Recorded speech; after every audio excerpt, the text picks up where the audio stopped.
President Museveni bwe bali bajjukira munnamagye eyafa General Aronda Nyakairima yayimirira ku magulu ge n'ategeeza ng'ekibiina ki NUP bwe kyamubba akakadde k'obululu mu kulonda kwa 2021.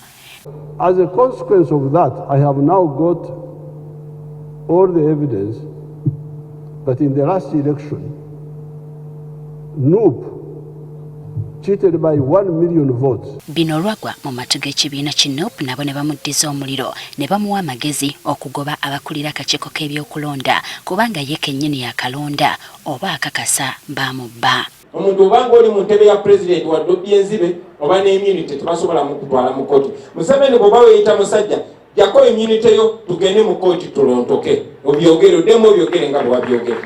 Bano nga bayita mukulembeze waabwe Robert Kyagulanyi bamusaba bw'aba byayogera abitegeeza bafune ekibiina ky'amawanga amagatte ekyetongodde kiddemu kibala obululu bazuule ani mubbi.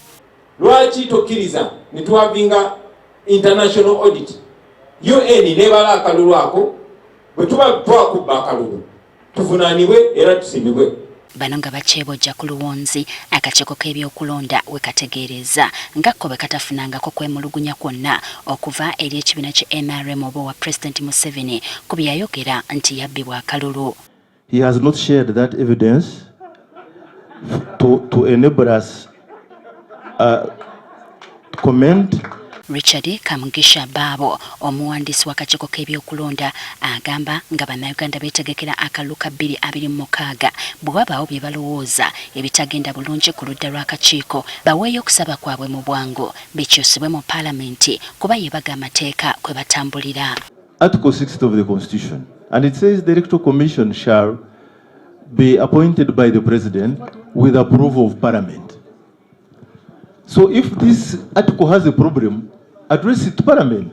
Bino bituukiddwako mu lukuŋŋaana olwategekeddwa aba International Republican Institute mu kaweefube ow'okulaba ng'ebiseera by'okulonda ebibindabinda tebibeera mu butabanguko bwonna. Tumaze okuzuula nti Bannayuganda tulina ekizibu eky'obutategeeragana, ekyokulwanagana, eky'okubukyayi, okwogera obubi, ate ebintu ebyo ne bireetera abaana baffe young people okubeera nti tubayigiriza that is the order of the day nti omuntu bw'oba olina ky'oyagala genda olwane. Abakulembeze okuva mu bibiina eby'enjawulo balowooza okussa ekitiibwa mu ddembe ly'obuntu newankubadde nga waliwo enjawukana mu ndowooza n'okuleka buli muntu okweyagalira mu nsi ye birina okussibwa ku mwanjo. There was an election, the last one we saw in Serere, where all these media people were recalled. They told them leave the field or die in the field. They all left. You cannot have a kind of election, a kind of electoral process that has been manipulated by not a single party, as Honorable Ken Musams are saying, but by a single individual. President Museveni is on record having said that a mere paper cannot remove him from power. You are representing him here. Are you sure? Have you come with his consent that this time when we sign the pact, this time the vote will remove him from power? We're having a society that is angry. We're having a society that is bitter.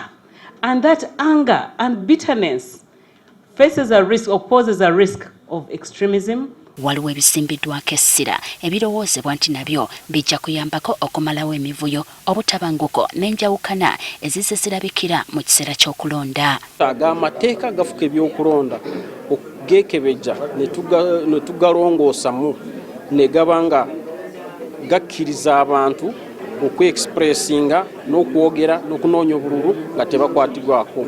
Ekyokubiri tulina okulaba nti institutions za state naddala ezo za security, police, amagye, obwambega zikolera omunnayuganda so si bannabyabufuzi. Bano basazeewo okuteeka omukono ku kiwandiiko okwewa ekkatala obuvunaanyizibwa bw'enkomeredde okulaba nga wabaawo eddembe mu biseera by'okulonda. Kyetugenda okuteekako emikono nga 25 omwezi ogwa 10 October.